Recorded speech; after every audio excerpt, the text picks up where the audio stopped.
Good day, good evening.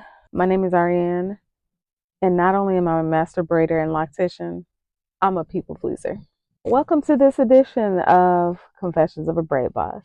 If you know anything about therapy, then you should have, or if you have any experience with therapy, then you should already know that one should have a set of boundaries.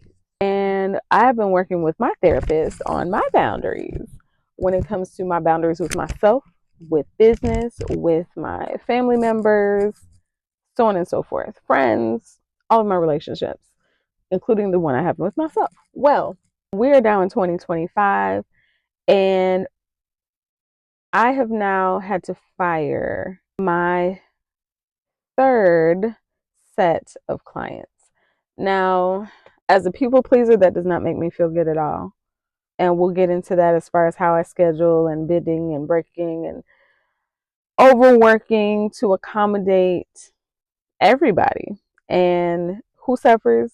I suffer for sure, but my family suffers because that takes time away from them seeing me.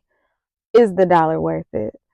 But yeah, I'm a people pleaser. And when it comes to setting boundaries and when it comes to standing firm on ensuring that not only my time is respected, but the time of my other clients that I service who show up on time, who show up, without excuses. When we agree to meet at a certain time, I'm showing up on time. I am not late. I'm in the designated location that we agreed to meet, which is my shop.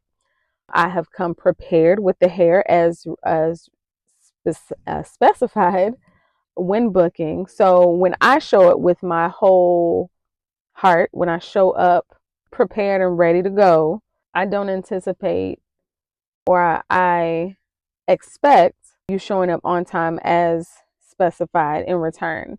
Now, the onesie twosies where it just happens, I understand life happens, but life doesn't happen every single appointment. You set the appointment, I accepted the appointment, you stated the specific time that you wanted to be there at that time. I don't expect you to text me 5 minutes into your appointment saying, hey, I'm going to be about 15-20 minutes late. Unacceptable. And this is every appointment. Unacceptable. And then, of course, the firing of the first two clients were, if you're nitpicking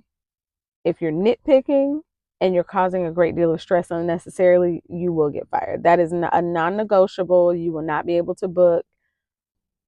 Sorry, not sorry. Do not pass go. Do not collect $200. That is a no for me. We don't do difficult clients. And difficult can be subjective. However, my boundaries are strong because I am very protective of my stylist as well. I'm very protective of my stylist. So that's that. But when it comes to me, I can be very malleable. I can be a people pleaser. And it's not just with clients, it's with other areas of business at times where I may feel like I have to appease the person's feelings at the expense of my own or at the expense of my own knowledge and experience. And at times, and I've grown up this way, by the way, so at times it could be very, very tough to get through. But when I honor my boundaries, I can make it through. So these are things that a lot of stylists, whether people realize it or not, experience.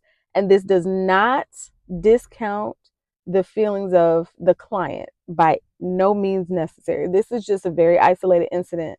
But many braiders are people pleasers. And we tend to accept a lot of behaviors, which includes indecisiveness, which hinders. I have a very packed schedule. I book my clients based on the duration it takes for a specified style. So I am prepared with the hair in advance.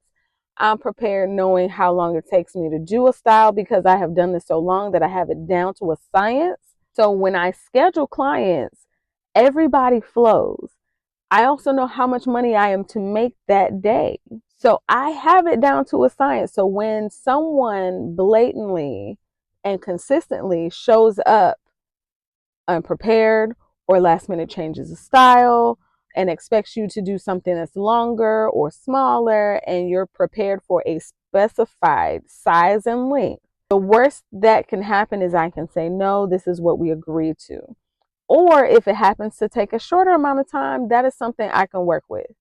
But anything that takes longer because of a change due to style or last minute you add a service, that really hinders the day, because there's no amount of money that's going to throw off my day because that can hinder the next person coming in. I'm considerate and respectful of everyone's time. Considerate and respectful of everyone's time because I show up and I'm there on time and I know my durations. And depending on the size of the head and the thickness of the hair, that can adjust the time. But I get to know my clients and their hair so well that I can make accommodations for the time. But yeah, I'm a people pleaser and I'm working my way out of people pleasing and respecting my own boundaries for myself and for my business. It's just hard. I ain't gonna hold you. It's hard because some days my heart is softened and I give in. And then other days I do put my foot down, but that doesn't make it easy. That doesn't make it easy.